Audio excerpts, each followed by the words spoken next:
What does the movie we're reviewing today have in common with films such as One Flew Over the Cuckoo's Nest, Silence of the Lambs, Gone with the Wind, American Beauty, The English Patient? There are a select handful of movies that have actually managed to be nominated for the 5 big awards at the Oscars. Best Director, Best Screenplay, Best Actor, Best Actress, and Best Picture. 94 years of the Academy Awards, and only 43 films have ever done this. Today's movie, Silver Linings Playbook, is one of the more recent ones to do so. And honestly, I think it might deserve it. CJ may disagree, but what does he know? He's on all kinds of meds. But anyhow, join us today as we discuss Silver Linings Playbook. And in case we didn't say it enough during the episode, fuck Philadelphia. Welcome to You Got Mails. CJ, I have a confession to make. I got fired from my last podcast because I slept with all the other co-hosts. Any women? No, it was actually, I was the only host, and it wasn't really a podcast. I just used to stand in front of the mirror and talk about movies to myself. Welcome to You've Got Mails, everybody. I'm Jason, I'm here with CJ, and on today's episode, we'll be talking about 2012 Silver Linings Playbook. I'm glad to make this a duo. Yeah, I know. This is up for my normal... Now please take the towel off and put on underwear. I will not. That's a terrible towel. I've got a terrible towel on right now. It's killing me that I could not find my terrible towel to hold my hand like Robert De Niro for this. I'm going to tell you, I don't want to jump all the way to the end, but if this movie loses any points, it may lose some because this is set around a Philadelphia sports team. And Yeah. as this is, and we haven't had any downloads in Philly yet, so fuck Philly. Yeah, that's true. Yeah, fuck them. Love Germany. We love Nigeria. Hey, Scotland. Yeah. You like Glasgow. Fuck Philly. Fuck Philly. So yeah, today's episode, 2012 Silver Linings Playbook. CJ, what did you know about this movie before you watched it, if anything? Before I watched it last night, I knew a lot because I'd watched it 2 years ago. Oh, had you seen it before? I had seen this before. I forgot the whole third act, the whole dance thing. Yeah, this movie, I mean, so I knew that it was kind of a love story about two people with mental illnesses, and I knew that the Philadelphia Eagles played a large part in it. Other than that, I didn't know anything. I got way more than I bargained for with this movie. I didn't know there was going to be the twists and the turns and the dancing. I tell you what, I've been on the edge. Do I need to up my Wellbutrin intake? This movie decided it for me. This movie ate through 300 fucking milligrams easily. I was anxious as hell the entire time. Oh my god, the anxiety in this movie of these, like every camera angle seems to be coming from this like low, weird place and rushing up. And it was just shot to make you feel uneasy. I love the way it was shot, because I think it was meant, because I mean, you're basically going through this movie as Bradley Cooper's character, Pat Solitano, who we meet him in the beginning of the movie. He's in a mental institution. We don't really know why. We kind of get a little bit of like a glimpse of his day to day. So we see him in line for his medication, takes it, spits it out. You know, we know he's not taking his meds.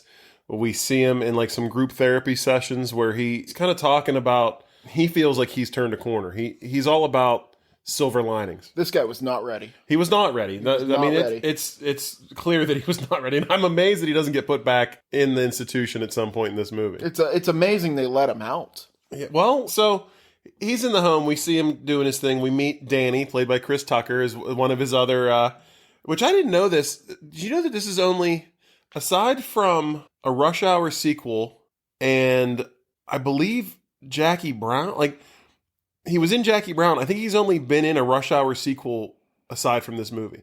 Like Chris Tucker is very like picky about his roles. He's not in a lot of stuff. I actually have that. It's one of my first notes is, oh crap, Chris Tucker's in this. Where's he been? Yeah, I think he just chooses not to be in movies. Like I don't think it's that no one wants to cast him. I think he's just comfortable with himself in his situation where he's just kind of picks and chooses. And Every 9-10 years, he's like, oh, crap, I'm out of money. I better go throw myself in one real quick. I mean, he's got a pretty winning track record. Name me a bad Chris Tucker movie.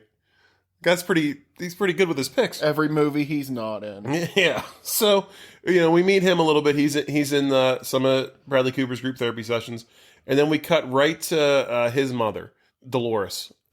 Yeah. Lovely lady. She is. She's great. And she's there signing him out. And the doctors are, kind of saying in the background, he's not really ready yet. This isn't a good idea. But the courts say he's okay to go home. He pled down. He was basically charged with assault. We'll find out in a little bit why.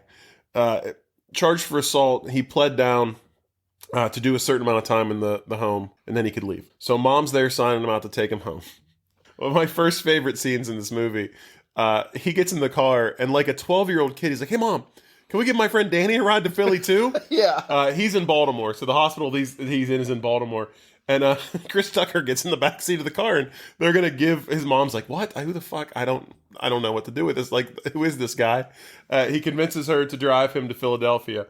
They get a little ways down the road, and she gets a phone call from the hospital, Please return the man that is in the back seat. letting her know that he is not okay to We go. weren't really sure about giving you one. You shouldn't take two home. Yeah, he's clearly just escaped from the mental institution. So Although, like, of all the characters in this movie, he's the one I want to hang out with. Like, Chris Tucker right away is immediately, like, as soon as he gets in the car, she's like, I don't know about this. 30 seconds later, she's like, I love this guy. Yeah, and he's very likable, and he seems honestly the most sane out of everybody, even the people that aren't in the mental institute. There's a lot of people in this movie that have a lot of problems. I think that's a thing. I think that's supposed to be, like, a through line of the movie is that these two are in really bad shape, but everybody else in this movie has something undiagnosed going on. Yeah, oh, yeah, absolutely. For sure, a few people. So, she finally gets Pat home, and we meet Pat's dad, played by Robert De Niro. Awesome. He's so good in it. The acting in this movie, I gotta say, incredible. There's a reason this one was big. Yeah, and one of the few movies Robert De Niro is not involved with the mafia in some way. Although he is running books. Like, he's a bookkeeper. He's doing some gambling on the side, but not necessarily fully connected. Do you think they wrote this character in a different way when they scored De Niro? They're like, oh, well, we got to make him a bookie now. I don't know. I should have looked into this a little more. 'Cause this is based on a book, and I don't know if that's written into the book or not. I don't know if that came pre or post De Niro. This was weird. Mom didn't tell Dad that she was going to get him out, and Dad is like concerned.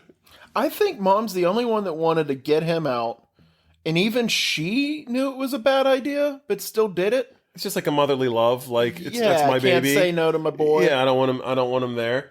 But Pat Senior is clearly a little bit concerned. Kind of like, hey, why? What did the doctor? She's, well, the court said it's okay, but what did the doctor say? Like, what did the doctor say? That's where he goes with it. Yeah. But he just kind of accepts that he's home. So this whole movie is kind of Bradley Cooper, Pat Soltano's journey. He wants to get out of the mental institution. He wants to fix himself, and he wants to get back together with his estranged wife. Yes, fix himself in all the ways that she didn't like him. Yeah, exactly. Like, she wanted him to lose weight. Stop beating on her lovers. Well, yeah, but I don't think that happened until then.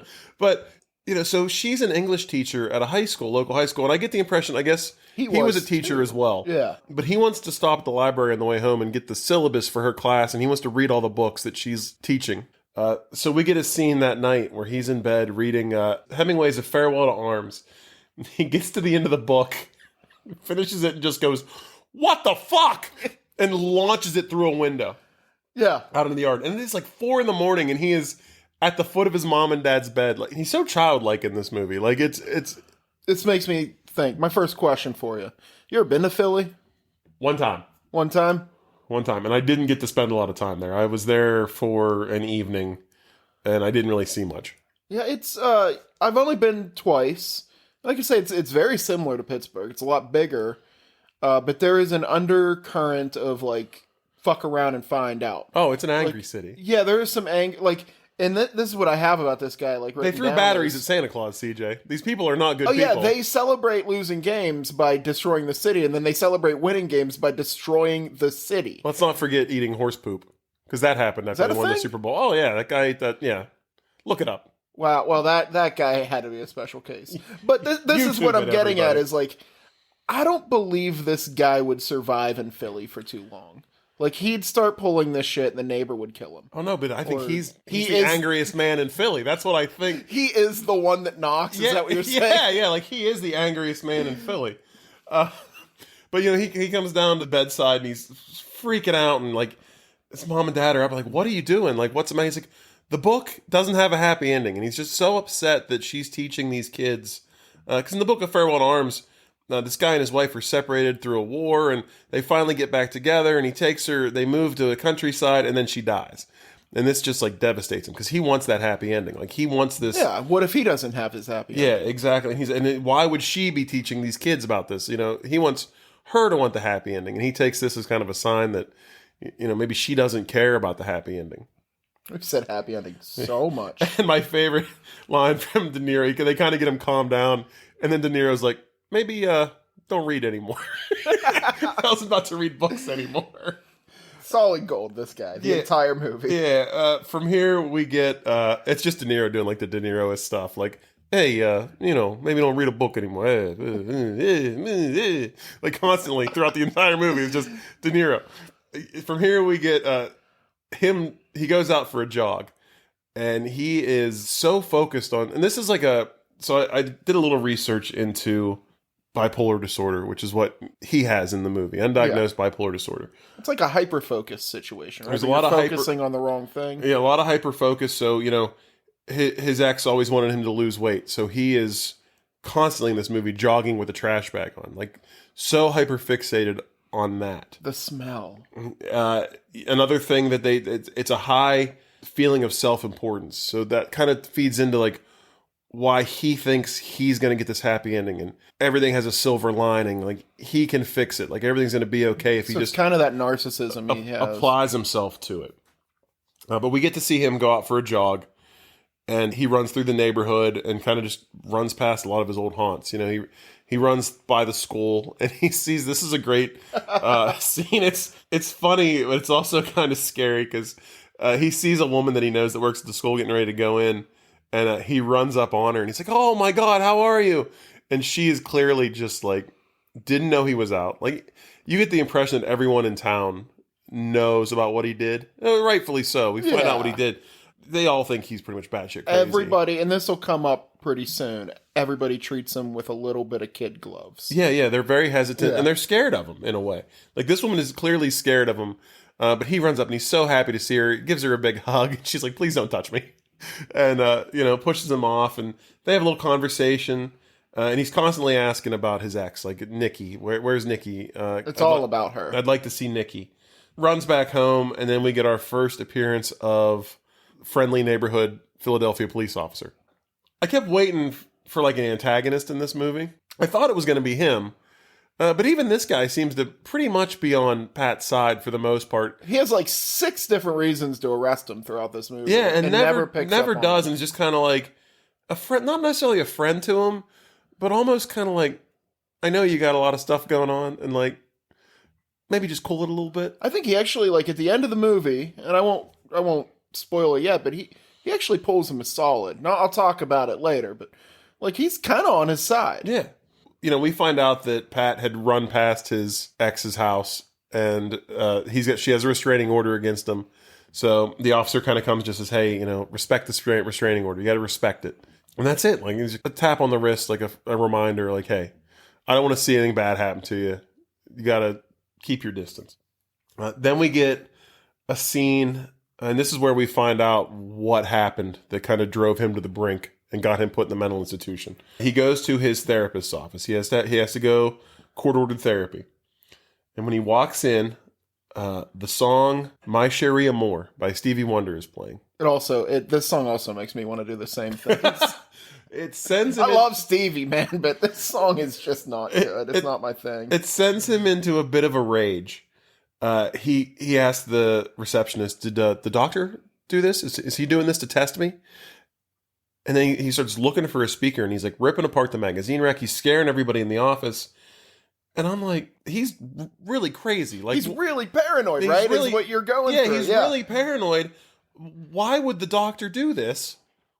2 seconds later, we find out the doctor did this. Yeah, on purpose. This does not seem... And, all right, let's talk about Dr. Cliff, because he's probably the coolest character in this movie. Like, he is my favorite character by far. Not a great first impression of Dr. Cliff. Like, no. he is actually his paranoia. Like, he plays this song at him. Yeah, but I mean, I think in front of the public. Like, this guy is a danger when this song is playing. Yeah, it's a very weird thing to do. I guess I kind of get it. He's trying to see if, like, he still has this trigger response to the song. But we find out that one day, Pat came home from work and found his wife in the shower with the history teacher from the high school while this song is playing. It's also their wedding song. And here's the thing, man. I know we're not here to judge. I'd have beat that dude's ass. Oh, yeah, 100%. Yeah, This guy knows. Yeah, you beat that guy's ass. I mean, I don't think that's crazy. I think that's just what you do. I think you have a natural advantage against a guy that's naked. And all soaped up and lathered. I don't know. You ever see Eastern Promises? I have not. Viggo Mortensen just beats like 7 guys' ass just totally naked. Oh, that's in a Russian Viggo sauna. Yeah. Yeah. But this guy was no Vigo. Let's hop into her point of view here. Maybe he was like overweight. I guess he was supposed to be like grossly overweight at this point or something, but I don't even know if he was grossly when overweight. your other half is Bradley Cooper, the weird little tiny like mustached skullet going around the back of the head, like history teacher. What is? Well, he had tenure. He was a tenured history teacher. Yeah. I mean, he must have had 10 inches, like to get to tear her away from Bradley Cooper is what I'm saying. Like and I hate to judge people like this, but one of those people is a catch. And at this point, I don't think Bradley Cooper had gone completely apeshit psychotic. Like, there's no reason to be like, oh, well, there is reason to believe that he was. Okay. So we find out that he did, and there's a flashback scene of him just beating this guy's ass. Yeah. To My Cherie Amour. At one point, he's choking him with the shower hose. Which is their wedding song. Which also, okay, 2 things. Why is she banging a guy in the shower to their wedding song? That seems inappropriate. Really twisting the knife. Secondly, I don't know if you know, like, what the song My Cherie Amour is about. It's got to be about infidelity, right? No, but it's about, like, an unrequited love. Like, it's about Stevie Wonder singing to a girl that, like, he can't have that doesn't notice him and never sees him. That's a weird wedding song. Like, you didn't put a lot of thought into that. Oh, it's like a I'll be watching you sort of thing. Sort of, but not even in, like, a creepy way. Just, like, kind of like, there's this girl that I'm really attracted to, but she never notices me. And maybe someday she will. It just seemed like an odd choice for a wedding song to me. Well, like, my wedding song was Peter Gabriel's The Book of Love, which is probably one of the most cynical looks at love that you can have. Yeah. It's all about how stupid love is and just fall in love with the person that you love. Yeah. Don't put a lot of craziness into it. But that's nice. That's actually a nice message. I think that's nice. Me and my wife still lie to this day when people ask us. We say space trucking from.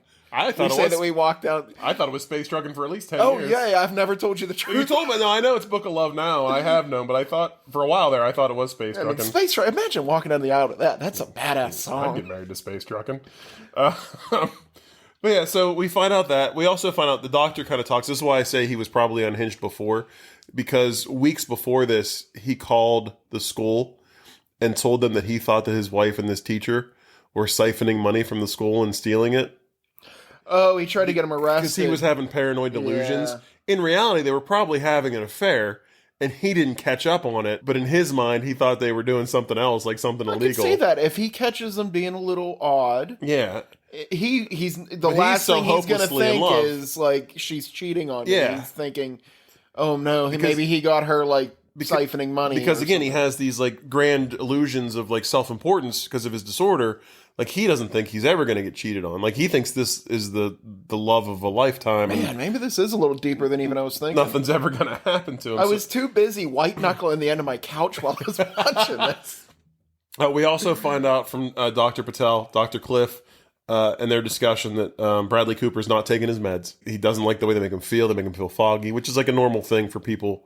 You know, a lot of people don't like to be on meds, and they won't take them because they don't feel right. This is a thing in my experience with people in my life that have been on these medications, is you take them for quite a while, and it actually makes you feel better. Yeah. And you think that you're now better. Yeah. So you don't need the medication anymore. The meds don't fix you. They just regulate you in reality, you know? And now you're not regulated anymore. Exactly, yeah. So we get that little scene of them in the dog stuff. We get a little feel for... you know, why he was in the institution, the problems he's dealing with. We find out that he's undiagnosed bipolar, which at this point, I don't know what it takes to diagnose, but you would think they would have been able to tell him what it was at this point. Hey, you want 2 guys in a basement in Pittsburgh? We'll give you a fucking diagnosis right now. We get another jogging scene.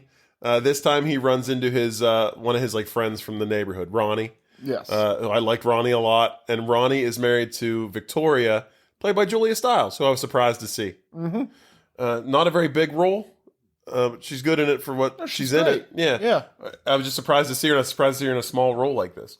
But he runs up on Ronnie, and they're kind of talking, and Ronnie lets him know that, like, hey, we wanted to invite you over for dinner.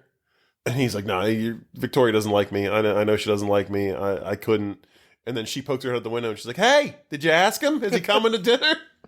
So we find out that this is a legitimate invite to dinner. It's not just Ronnie trying to be nice. She's trying to give him a shot. Yeah. I get the feeling like they know his ex. They know Nikki.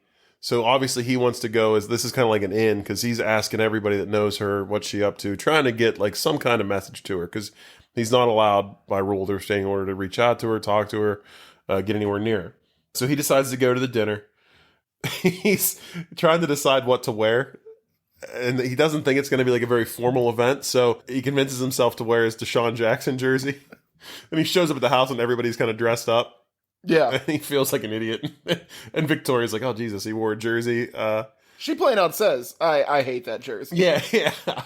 Ronnie's like very supportive. He's like, oh, it's Deshaun Jackson. He's the man. He look great. He's like he's a good friend. Ronnie's a good friend. He's a very good friend. Yeah. And this is where we meet Tiffany, played by Jennifer Lawrence. Almost, 30, 40 minutes into the movie? I think I saw it's like 27 minutes or something like that. I think I looked online. It takes a while for her to pop in.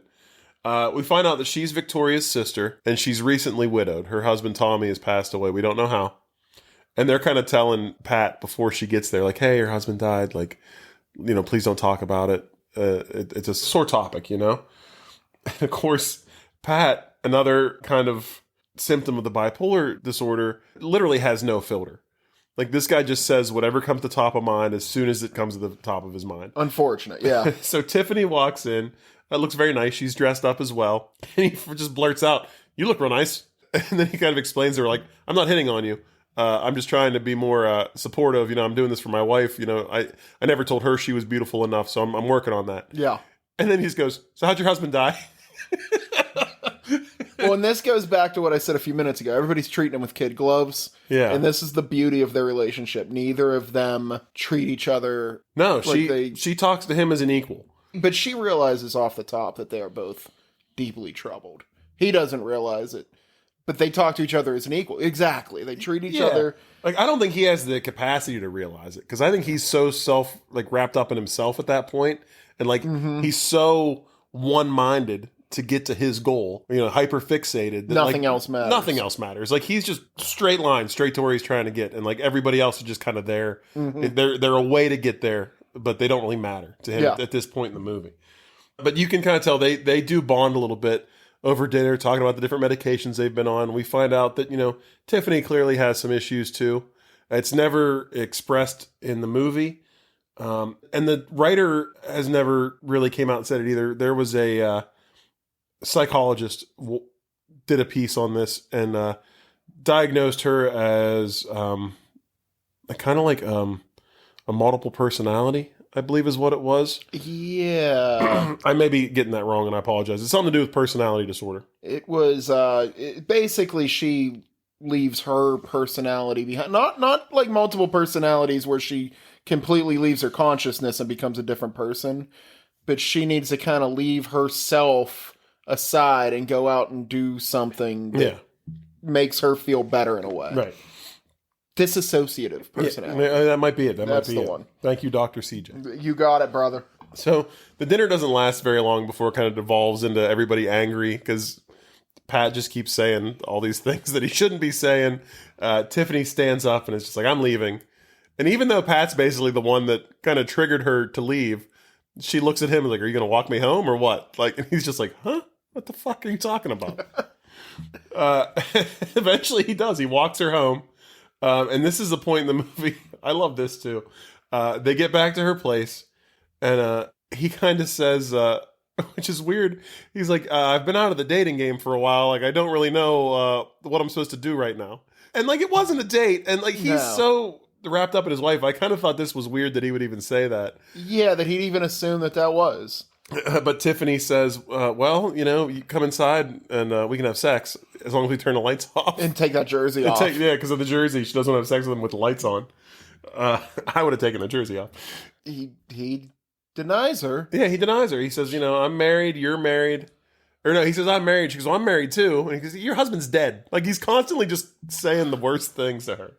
You know, I've said it before. You don't remember every time you've done it, but you've remembered every time that you don't do it. Yeah. And he remembers, because he goes home after this.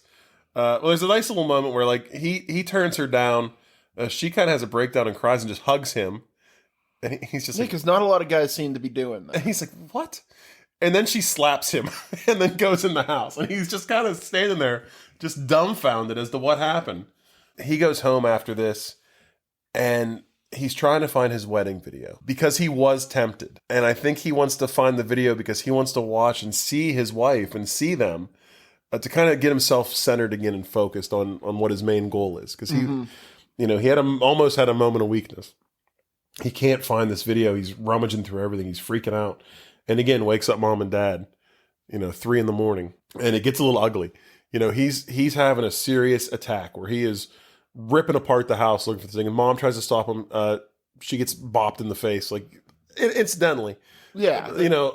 He elbows her in the face. They call this a Philly love button. That's how a lot of sons say hello to their moms in Philly. Yeah. A little elbow to the nose. Hey, Ma, how you doing? How's your mother? Yeah.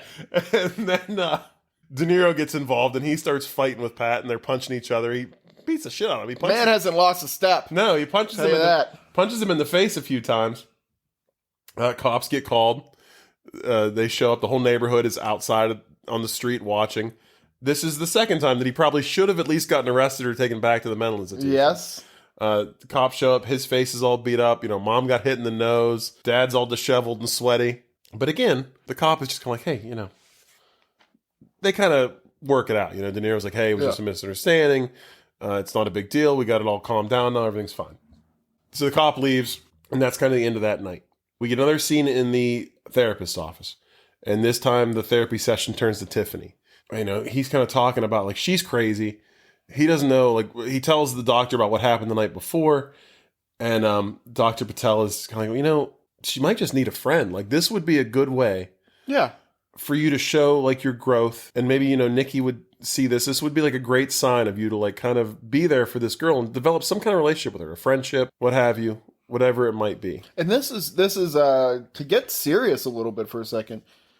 Best advice I've ever received about feeling better for myself was somebody once said, hey man, when you're feeling really bad and you don't know what your next step should be, it should be helping somebody else. Huh.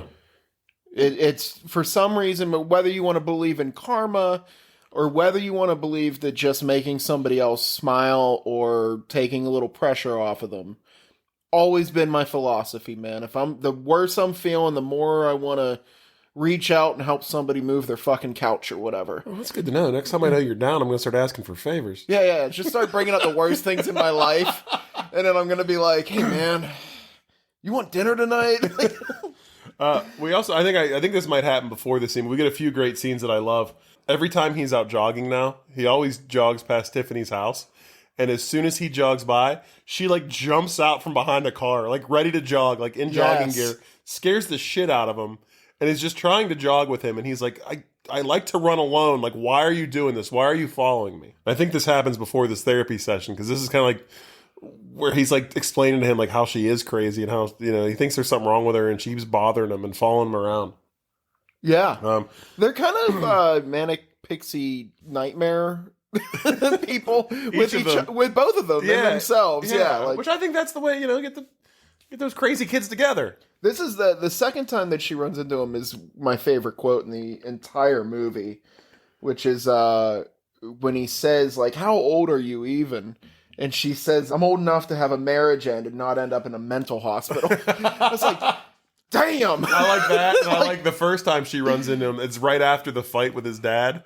And she's like, hey, what happened to your face? He goes, weightlifting accident.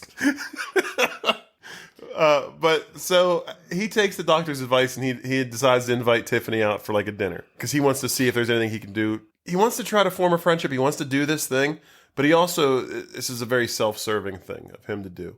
Yeah. They go out for dinner.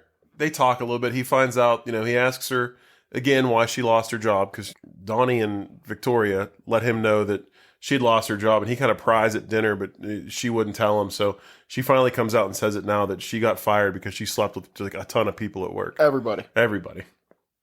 And because her husband had died, she was grieving, and she was just trying to, I guess, feel something, you know? You never know how you're going to react Yeah. when you're really, really hurting. So he finds this out, and he finds out, like, he starts talking about how he just wants to get a hold of his ex somehow, Nikki. And she tells him, she goes, well, you know, I see her sometimes because she's Victoria's sister. Victoria and Nikki are still friends. She says, you've write her a letter. I can get her a letter to her. And he's like, oh, perfect. Like, this is great. And then he insults her again, basically calls her more crazy than him. And she loses her shit. Bad move. In this diner, and like throws everything off the table, causes a big scene. And she walks out, and he follows her to right outside of a movie theater. And I don't know, you probably didn't catch this, but this is like my favorite little Easter egg in this movie. What's the movie? It's got to be whatever movie's playing there, right? It's the movie on the marquee is Midnight Meat Train. That's a Bradley Cooper movie, isn't it? It's a Clive Barker horror movie starring Bradley Cooper. Unfortunately, I've seen that movie. Have you? I don't think I ever have. But I know what it is, and I thought that was like a fun little nod. And he grabs her outside the theater, and she's screaming, no, get off me, get off me. This guy's trying to assault me, like freaking out. And all these people in front of the movie theater start kind of like surrounding him, pushing him, shoving him, and you start to hear, my Sherry Amore, like in his head. Like, he's about to lose it. No, it's actually playing. It's not in his head, because she references it. I think somehow she knows. Oh. Like, I don't know if they discussed it at all, but she's the only one in that scenario that could actually calm him down. Like, she sees what she caused there, and she sees what's about to happen, and she kind of goes to him and grabs him and says, don't listen to the song, don't listen to the song, listen to me, like, stop doing what you're doing, and kind of calms him down enough. And then the cops show up and grab him up and think he started it.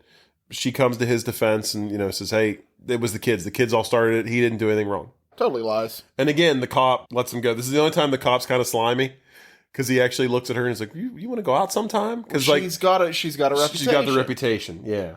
But again, she kind of brushes him off. She's not interested. And the cop leaves Pat and her to go on their way. Yeah, I mean, if that's the way you got to grieve, go for it. I have a pretty big opinion of just I don't really need to concern myself with other people's genitals and what they do with them. Yeah. So if you want to go out and bang the whole football team, like, if that's what you need to do, like, go for it. Like, it's as long as, you know, you're not my wife. Like, now, my wife needed to get through some stuff. I'm very concerned. Yeah. About, like, my genitals, her genitals, anybody else. Everybody else's genitals are fair game. Yeah, like, do what you need to do. Yeah. But they talk again, you know, and she kind of says, which I think this is a little bit of kind of growth for her character in a way, because she says, like, I always do stuff for other people. Like, I never think about myself. I'll do the letter, but you have to help me with something. This is where we find out that she's preparing for like a dance competition. And this is where this part threw me for a loop, because I did not know there would be dancing in this movie. I forgot this entire plot line. Okay. So she needs a dance partner. It's like a ballroom dance sort of thing that they're practicing for. And it's basically, I guess, kind of like anybody can enter. So there's really good dancers, and then there's like intermediate dancers, and there's it sounds like it's like a regional open. There's like dancing, you know, beginning dancers. Tiffany, you know, she has a passion for dance, but she's not trained. She has no right to be at this competition, really. Yeah, but I mean, it's something that she's passionate about, that she's been practicing. I mean, she has like a dance studio that she built into her little house that she has. Mm-hmm. So he agrees to do this. And then we get like a little bit, we get some, you know, he writes the letter, gives it to her. She's going to give it to Nikki. We get some, I really like the dance montages in this. I like the training montages. You know, I'm a sucker for a good montage. So this first one, the first like real montage, what is this song? It's Bob Dylan and Johnny Cash, Girl from the North Country. Yeah. This is the first time in the movie I think I took a fucking breath. Like the first time where it slowed down and I was like, all right, I'm okay. Like, we're good. Like, not everything is insane. And maybe that's intentional. I absolutely is. Because the dancing is kind of what mellows them out and, like, gives them something to do and takes their mind off it. Gives them focus. Mm-hmm. So, he's not like super. Also, great fucking song. Yeah, there's a lot of good music in this. This movie ranks pretty highly for me as White far as Stripes the music is goes. in my top like a couple 5 times. bands, man. Yeah, they're in there a few times. Yeah. But we get the dance montages, and at first he's definitely not into it. He's not really feeling it. He's just doing it for the letter. But you see that like they're kind of starting to get it. We get a nice story from Tiffany. She's trying to get him to feel something. She says, start at that side of the room and walk towards me like you're going to walk towards your wife. Like, give me some emotion. And he walks towards her and she goes, that's not feeling. Like, you're not feeling anything. And she tells him the story of how her husband died. Which it's kind of depressing. I mean, it's anytime somebody dies, it's depressing. But she gives a little backstory that, like, they hadn't been having sex. Like, they didn't have a good physical relationship. He was trying to, like, make an effort. So he had driven to the mall that night to Victoria's Secret to get some lingerie for them. On his way home, he got a flat tire. And while he was outside of the car fixing the flat, he got ran over. Yeah. And died. And at this point, Bradley Cooper, like, he realizes that, like, there's more than just him, and, like, she's got, like, some problems. Like, she's been through some shit. And she goes, that, now you're feeling it. Like, now you feel something. Like, that's a feeling. Pretty good scene. Yeah, really good scene. Then we get another football Sunday. And we get the return of Chris Tucker. We get the return of Danny. He shows up at the house, and he's been released finally. Mom's making some Krabby snacks. Yeah, Mom's making food. And we meet Pat's brother, Jack. I think is his name, or Jake. I believe it's Jake. Yeah, and he seems like your average douchebag older brother, but like loving douchebag older brother. But I think that he might also show signs of little bit of like narcissism. A disorder. Yeah, he's a narcissist. He's everybody in this fucking movie, man. Every the whole character. family on Pat's side, except for maybe the mom. I mean, we haven't even Robert De Niro is like, they reference it multiple times. His OCD is destroying his life. He is compulsive. I mean, a compulsive gambler, OCD. Yeah. He is convinced that Pat has to be around for the games or the Eagles won't win. Mm-hmm. Pat's his good luck charm. He's always got like a little hanky in his hand he's rubbing. The remotes have to be facing the right direction, or you're holding them in your hands the right way. Which I love. So we meet the brother, and he's telling Pat about all the good things that happened to him. And he's kind of like, not in a nice way. Like, he's like, you lost your wife. I'm engaged now. I met somebody. You don't have a job. Like, I've got this great job. Like, he's going back and forth. Like, this is why you suck. This is why I don't. And De Niro's like, hey, maybe quit being a dick about how you're talking about all these good things that are happening to you. And Bradley Cooper shows like another. I really like. We talk about growth in these, like sometimes like people showing growth. Yes. This might be the movie that showed me the most growth out of a main character, like step by step, like little bit by little bit by little bit. His arc is noticeable. Yeah, very noticeable.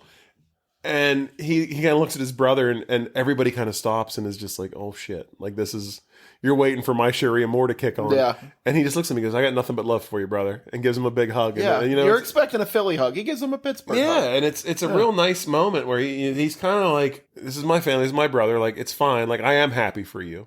I'm not focusing on myself. I'm happy for you. That's great. We also find out, Danny's there, and now Pat Sr. thinks that Danny is like the good luck charm because the Eagles are winning.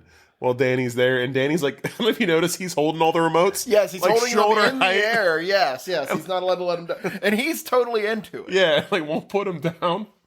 And then the cops show up, and you're like, oh shit, they're back for Pat. Nope. Turns out Danny shouldn't be out of the institution yet. And it doesn't seem like he escaped. It seems like there was a mistake, because they're saying it turns out, like, this didn't clear or whatever.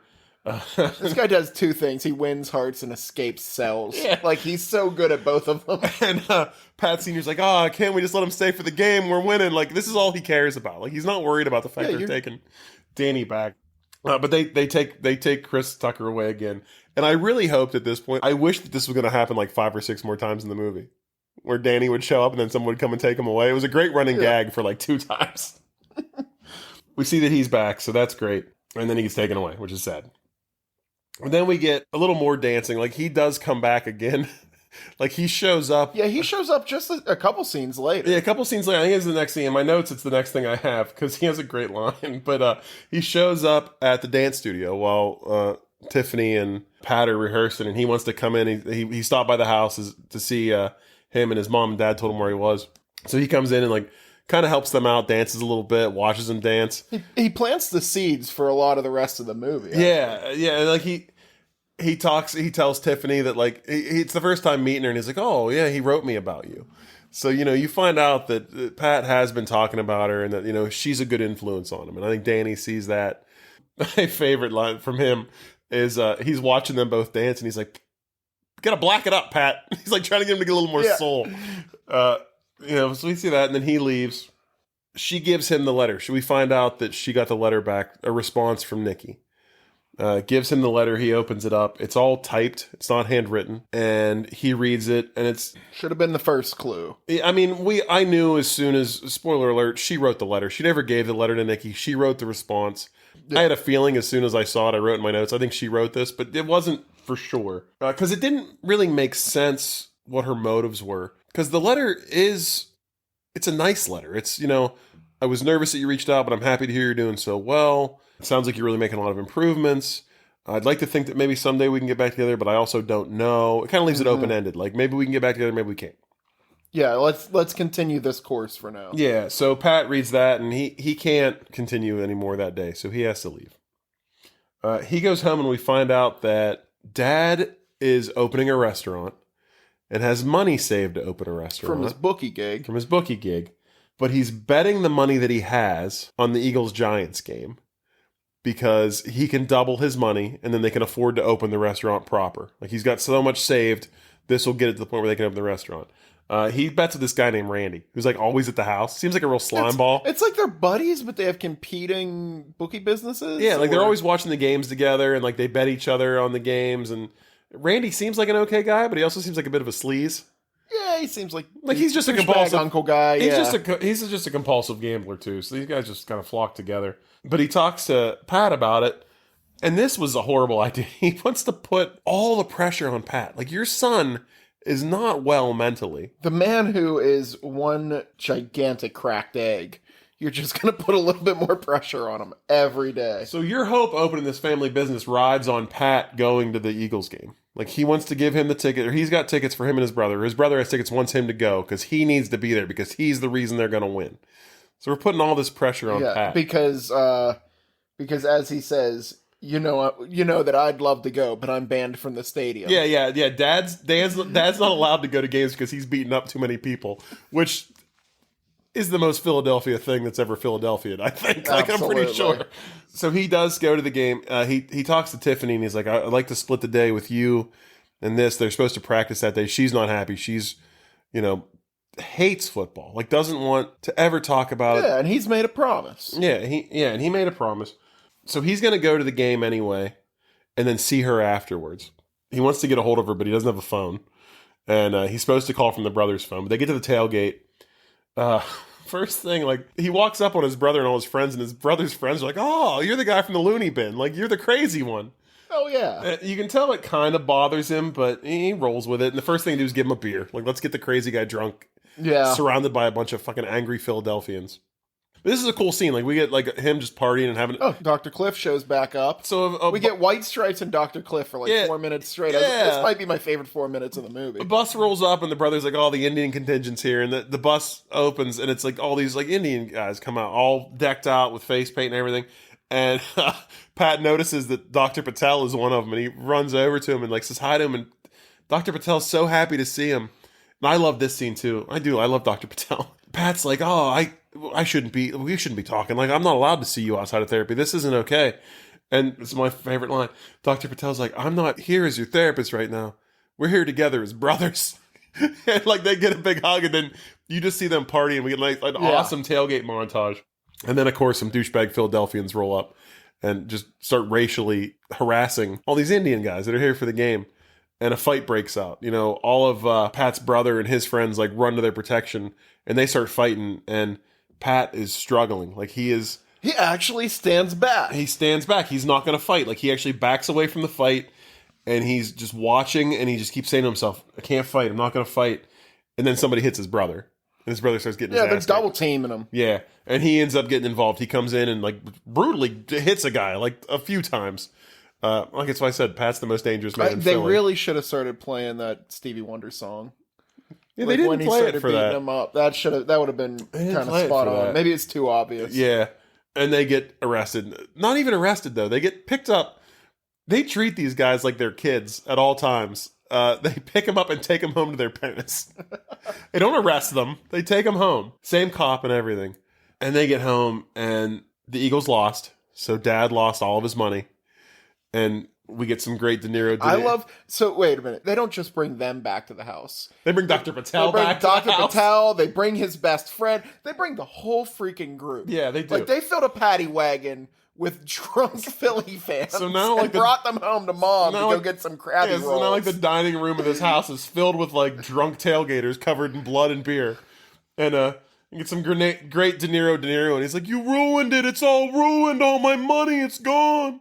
He's all upset because, you know, he thinks that this is Bradley Cooper's fault because he fought and didn't get to go into the game. Yeah. Because he's a lunatic. And we get a knock on the door, and it's Jennifer Lawrence, and she just comes in like a fucking house of fire. Yeah. This might be this is one of my favorite scenes in the movie, too. Gotta say, we haven't even said it yet. That woman is a fucking actor. I mean, she won an Oscar for this. Oh, she won it for this? Yeah, okay. She won it for... I mean, she deserved it. Absolutely. Like, she's a badass. Yeah. But, you know, she walks in and she kind of shuts the whole shit down. She's like, "You were supposed to be there for me. Like, this is not you being a stand-up guy. Like, you're not doing your part of the bargain. Like, you're not upholding this." And Dad is like, "Oh, it's all, you know, he shouldn't be hanging out with you. Like, this, you're ruining everything." And she starts dropping bombs on him where she's like, "First day we met, Philly beat San Francisco handily, like 40-25. Yeah. And she just starts listing every time they've ever hung out. The Philly teams win. The Philly teams have won. This is what I'm saying. Like, she's good enough that she's in a scene next to Robert De Niro, and you're staring at her. Oh, yeah. And even he is just like, "Huh, oh, yeah. Yeah. You might have something here. Like, this, you know, maybe you got something here."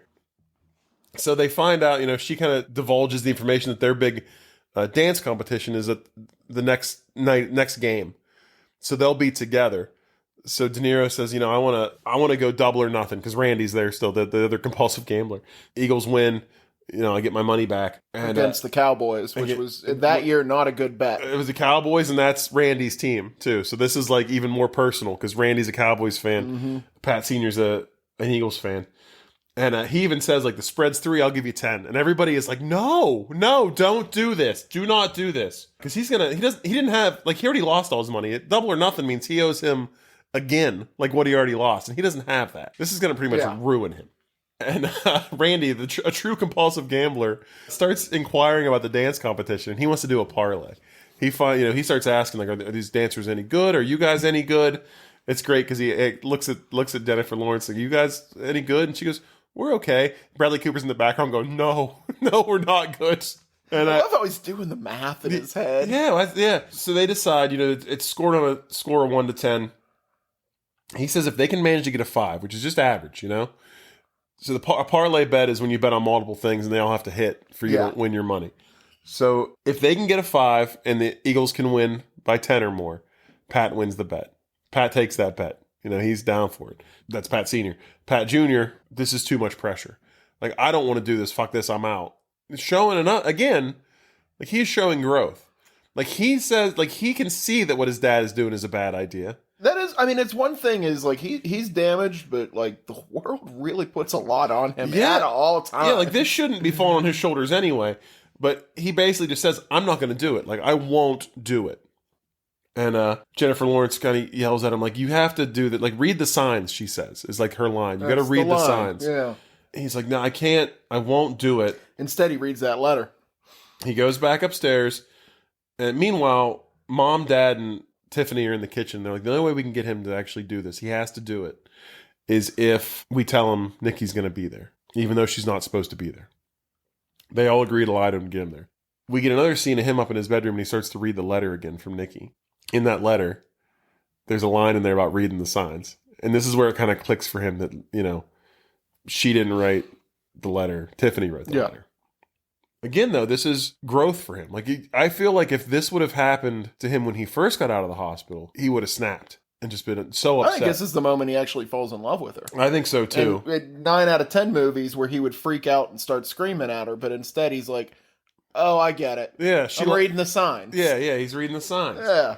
So Bradley Cooper. Yeah.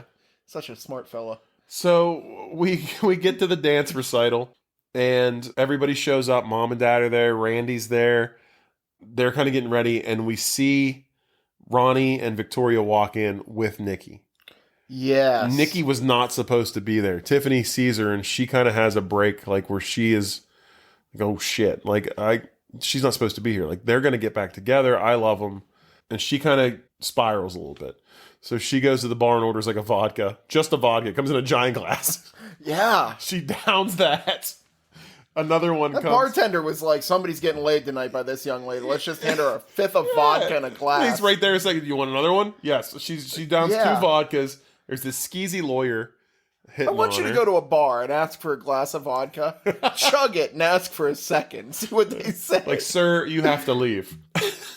So she's getting hit on by this skeezy lawyer, and she's kind of flirting back. And at this point, I am beside myself, CJ. I have never been so invested in a dance competition in my life.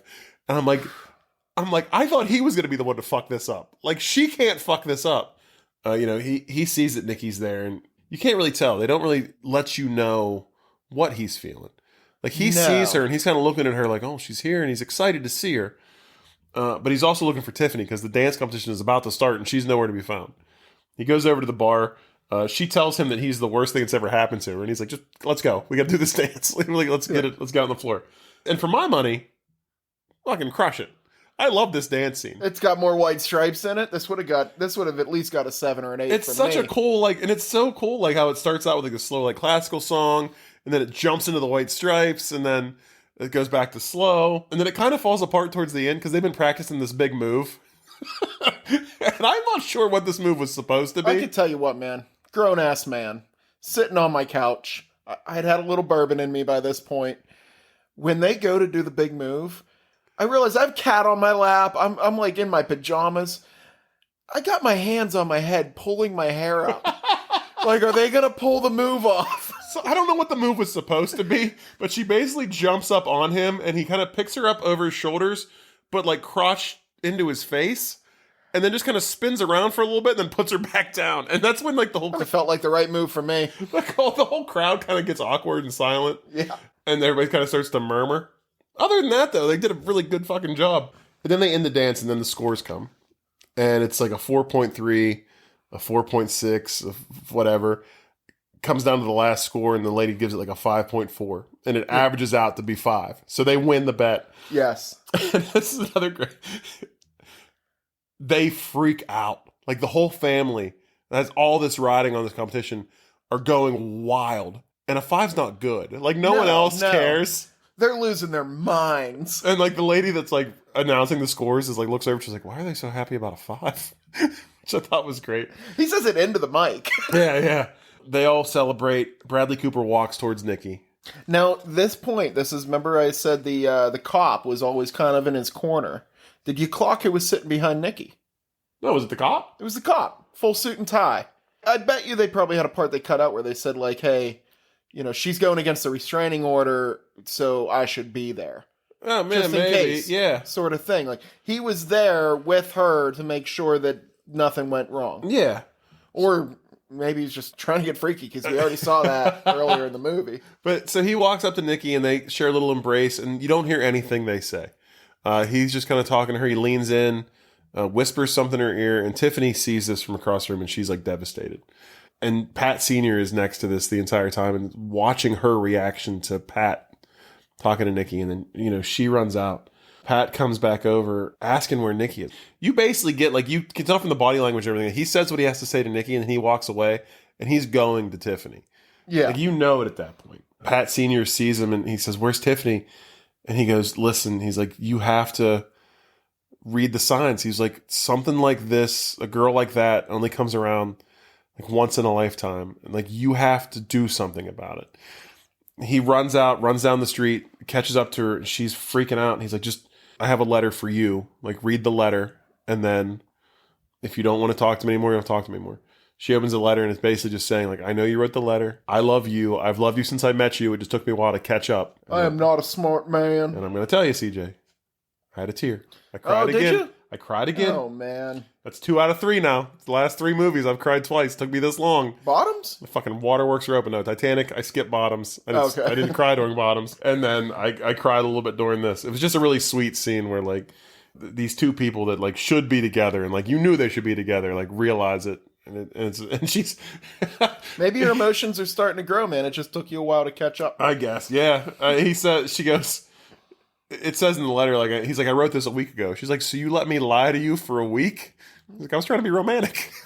This was actually a grand gesture. It was a grand gesture. Yeah. It was beautiful. So they kiss and embrace, and then we get a nice little scene, just the whole family around, like during Sunday game day again. Yeah. And she's there, and they're smiling at each other, they're kissing, happy. Mom and Dad look at them on the couch, like kissing. They're happy. Roll credits. That's it, man. That's the movie. What a movie. What a movie. All right. You want to give this thing some grand gestures, some flowers? You want to write it a letter a week ago and give it to it today? Sure. I did like that we skipped over the fact that she had orchestrated running into him while he was running. Like, the mom admits in a real quick scene, like, she started calling and asking what his running route was. Yeah, she was tipping she her was off. kind of into it to begin with. She was always into it. I feel like Tiffany was always into it. The only thing I didn't understand was like what the mom had to gain. Like, did the mom know her beforehand, or I think it kind of tips that the mom basically is this like wallpaper Edith Bunker for our younger listeners. Yeah. Only our youngest listeners will know who Edith Bunker is. Like, kind of not really a personality in this, and it kind of shows that she's kind of orchestrating. She is the neck that turns the head. The other thing I wanted to ask you, I think you already know what my song is, but do you have a song that just makes you feel rage? Yours is Smokey Robinson and the Miracles, right? Tears of the Clown, man. It's ridiculous. Oh, it's a God, great I can hear it in my head right now, and it just... No, nothing I can really think of off the top of my head. I mean, there's songs I don't like, but nothing that really just sets me off. Nothing I like Smokey. He seems like a decent guy, but boy, is that song just terrible. No. But, yeah, what do you got? I got a few things. I don't know if you heard why David O. Russell cast Bradley Cooper in this. No. So, originally this role went to Mark Wahlberg, which would have been a terrible movie in my opinion. Hey, how's your mother? Punch in the face. Hey, how's your mother? I don't think that would have worked out as well. I can't picture a single other actor that I think would have been able to work this well in this movie. He had seen Bradley Cooper and some other things, and he kind of cites Wedding Crashers as like the main one. But he says that he always saw Bradley Cooper as a guy who was acting in comedy movies and like acting with a lot of anger behind his eyes, but not letting it out. That's deep. And it turns out that at that point in his career, like Bradley Cooper was unhappy. Like he was heavier then, which they put a lot of Bradley Cooper's like own life and like times when he was down into this movie. So like during Wedding Crashers, he was a little heavier. He was just getting cast in like comedic roles. He wasn't like really The Hangover. He'd been written off the show Alias, like just written off of it because they didn't want him anymore. Like he was kind of in like a low point in his career, even though he was doing like some good movies. Yeah. And putting in good performances, he wasn't happy. So he said, like, yeah, I was angry. Like, I was in these movies and I was not happy to be there. And a lot of times I was angry and just couldn't let it show. And David O. Russell said, like, that's exactly what I need for this movie. Like, I need a guy that has that anger behind his eyes and just kind of like, you believe that he could just snap at any minute. Damn. So that's why they picked him for that. Also, this movie nominated for the Big Five Oscars. Best Actress, Best Actor, Best Screenplay, Best Director, Best Picture. Also... Was that like a thing? That's like the Big Five awards. Not a lot of movies get all five of those at once. Can I admit I've never once watched the Oscars? I don't think I have either. They also got nominations for Best Supporting Actor and Actress for De Niro and the woman that played the mom, which I wish I knew her name and I don't. Yeah, absolutely. I mean, they both excellent in this movie. David O. Russell directed American Hustle the very next year, also starring Bradley Cooper and Jennifer Lawrence were also in that. Yes. Very next year, same 5 awards this guy got nominated for. It's pretty impressive. Wow. When not a lot of movies do it. Yeah. And then they do. And Bradley Cooper and Jennifer Lawrence both got nominated for American Hustle also, but for supporting roles. What's he doing now? Like episodes of Bluey or? No, the last movie he did was Amsterdam, which was not a big critical success. Yeah. It was a big like ensemble picture with a lot of like big names, but it didn't do well at the box office. Okay. And I don't know if he has anything lined up in the pipeline now. The only other funny thing that I thought was, and I actually have her name because I have it in my notes. Jackie Weaver plays Dolores, the mom. Jackie Weaver, yeah. She kind of saved a critical gaffe from happening in this movie. When they were doing the dance scene at the end, they were doing the scoring, she was there, and they were putting up the signs, and when they got done, she did the math in her head and realized that it did not average a 5. So she had to stop them and be like, this doesn't equal 5.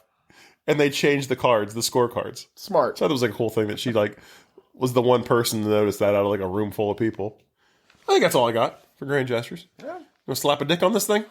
Yeah, can I go first? Absolutely. I have, this might be my proudest one. Ooh. So, yeah, I'm proud of this. This one came to me fast. So, like, an on-running thing in this is Robert De Niro kind of wanting him to be involved in his life a little bit. Now, he wants him to, because he wants him to hold the remotes and make the Eagles win. But he's also a bookie, of course. So I want a scene where it's kind of, he finally relents and says, yeah, Dad, I'll spend Saturday afternoon with you, even though there's not a game. Cuts to the basement. This is not just Robert De Niro. This is Robert De Niro from Casino. He survived the end of the movie. It's been witness protection. This is why he's a bookie. He can't leave the life. Well, he did survive Casino. See, he's damn good. They blew up his car, but it was a fake. He wasn't really in it. That's right. Or he got out, yeah. So this is it. This is him, witness protection, but he just can't help it. He has to run some numbers. So he's got Randy tied to the chair. And he goes, Randy, I don't know if you know who I really am, but you've been skimming too much money. You've been cheating me for too long. It's time for you to pay the piper. And you see, at this point, Bradley Cooper's kind of pacing in the back. He's like, Dad, I told you I can't do this kind of thing anymore. I can't do this kind of thing. And he's like, you can and you will, boy. All right? He says, hey, I'm going to have to leave, but I'm going to let my son take care of this next part, And he walks over to a boombox and he just hits it on. Stevie Wonder. And as he's walking up the steps, you just see a hammer come back down the steps and land on the ground. And then it just keeps going. He comes out, kisses his wife on the cheek. She's making her Krabby Treats in the kitchen. And she's listening to a whole different song, maybe some 50s doo-wop or something. And you just start hearing this screaming. And she's just dancing along to the song, and she just starts turning it up to drown out the screaming. Oh, man. That's the movie. I like it. Dark. Mine's not similar, but I'm going to take a beat from you. Okay. I think. So, we all know that Pat Sr.'s a degenerate gambler, right? Yes. And this goes back his entire life. He's always been a compulsive gambler. To the point where he gets in deep with some guys that he shouldn't be in deep with. And these guys have underworld ties, ties to government agencies. It runs real deep. There's a lot of dark, shady shit going on. And he loses a bet and cannot pay. What they want is his son, because he can't pay up the money, right? Oh. They take young Pat as a young boy, and they do some experiments on him. And they basically make this guy a sleeper cell, where his trigger is My Sherry Moore. He doesn't remember any of this, so he grows up and gets older, and the thing that snaps him into this murder mode is his wife cheating on the history teacher. He walks in and this song's on and it all kind of snaps. He's been trained. Oh, shit. He's a trained killer. He's the Winter Soldier. Yeah, basically. Yeah. And My Sherry Moore is what sets him off. So he doesn't just beat this teacher up. He kills him. He goes to jail, right? But he stays in jail for a bit. He finally comes out. He comes back home. But we find out that, there's government agencies, they're watching him. They're using this song to, kind of get him to do things, to take people out. And it all kind of culminates at an Eagles game in the stadium. He's going to blow the place up. It's an act of terrorism. They're using them against it. But he's also fallen in love with Tiffany at this point. And Tiffany kind of talks him off the ledge, and love. It's the Manchurian Candidate? Yeah, basically. yeah, I like this. And Tiffany kind of saves him with her love and stops him from blowing everything up. She's kind of like the Black Widow to his Hulk. Yeah. Sun's going down, big fella. She talks him down. And that's kind of how it ends with them, in love. But yeah, he murders a shit ton of people in this movie, and it's all set to My Sherry Moore. I was thinking, you ever see the movie The Kingsman? Yeah, when Colin Firth just murders that whole church full of people to Freebird. Yes, there's going to be a scene like that set to My Sherry Moore, where he just mowing people down. Or Total Eclipse of the Heart from last week. Yeah. So yeah, that's mine. Wonderful. Thank you. I love Thank it. you. You're damn good at this. Thank you. Shall we Nicolas Cage it? Yes. I'll let you go first on this one. The one place I really thought that he'd be fun to have would be actually that announcer at the dance competition. Yeah. So just, nice smoking jacket, like a nice sequins smoking jacket, coming up greasy hair, and just making sweet verbal love to that crowd. I like that. Yeah, and he has that last line where he's like, maybe even says like, that doesn't even add up to 5. Like, I don't really know. I'm just gonna say 5. It's just bad math, is what that is. So that's where I'd put him in. Nice, quick, easy one today. All right, good. Mine's pretty quick and easy too. I feel like I spent my whole thing on the chick flick to a dick flick this week. I went with someone I consider to be a highlight of this film. Everybody was a highlight of this film, but I decided to go with Chris Tucker. Over Dr. Cliff? Over Dr. Cliff. Okay. I decided to go with Chris Tucker. I mean, he's not in a lot of movies, so I thought it might be a little bit more of a challenge. All right. It really wasn't. So Chris Tucker is in Jackie Brown, like I said earlier. Mm-hmm. Due to the fact that this movie is centered so much around Philadelphia sports, I decided to connect Jackie Brown to Michael Keaton. Hometown proud, renegade. Here we go, Steelers. Fuck Philly. Michael Keaton, Very nice. of course, is Batman. Batman also starring Jack Nicholson as the Joker. Jack Nicholson is in a movie that we've covered before with our friends at Fright Pub, which is a V-Swick, Okay. which also stars Cher, who was in Moonstruck with Nicolas Cage. So you got the Nicolas Cage, you got the Chris Tucker to Pittsburgh to Cage. That's how I did it. Beautiful. Thank you. I love it. Let's rate it. I'll go first. 4.5. Shit, you're going that high. I like the shit out of this movie. And the only reason I'm taking a half point off just because of Philly. Fuck Philly. We're getting a lot of high movies now. We are. We've been on a good run. I'm sure it's going to come crashing down here It's eventually. got to, right? Or we're just changing. Maybe. Evolving. But yeah, I like this. I mean, the acting in it is all phenomenal. Not a bad performance in this movie. Top to bottom, every single actor was great. I love the growth. Like, I love the personal growth for all the characters. I like that these two people that clearly had, like, issues and, mental disorders were able to find each other and kind of, like, center each other. I like to think it works out. It's also probably, like, real shaky ground after this movie Yeah, ends. history proves that they last forever, pal. Yeah. But I just really like their story. Like, I love seeing these two troubled people meet each other and kind of, it's like two puzzle pieces that fit together. Like he said, like, I needed somebody to match my crazy. And she does. And, like, it's what works. Like, it's kind of what evens them both out. This definitely ends in a, like, double homicide. You know that, right? No. It does not. They're happy forever. Yeah. But yeah, it made me feel things. I had a single tear. Just one. But, I mean, that's something. Just that one. Yeah, I had a feeling. That's always nice. Yeah. 4.5, man. I like this movie a lot. Like, I'll rewatch this movie. I dug it. Really? Yeah, I dug it a lot. I was a big fan. I'm gonna go a little lower. I'm going like 3.5. Oh my goodness! I think it's a good movie. Two things that bother me. One, fuck Philly. Let's get that out of the way. Of course. I mean, even It's Always Sunny in Philadelphia is shot in L.A. So you know what I mean. The other, I'll take another point off because the fucking, like, pure anxiety that I had for the first 3/4 of this movie. It was just good filmmaking, is what that is. No. It was layered way too thick. Like, you gotta let me come up for air once in a while. It was a bit too much, and I think it was a little heavy-handed. Just beating you over the head with the feeling that you should not be seated right while you're watching this movie. I watched this movie laying down, and I barely moved.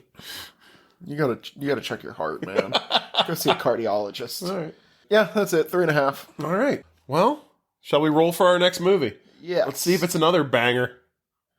Let's do it. We are up to 203. So you added one. All right. Let's hit that generate button a whole bunch of times. And my lucky number, 127. That's your lucky number. That is my lucky number. Let's see if it's lucky. Ugh. Oh, that doesn't sound good. Shakespeare in Love. Ugh. What do you know about this? I think I know a little bit. Is it a compilation? Like, there's a lot of people in it? No, I think it's a period piece. I think it's actually about Shakespeare. I think it has, I want to say, I'm looking it up right now.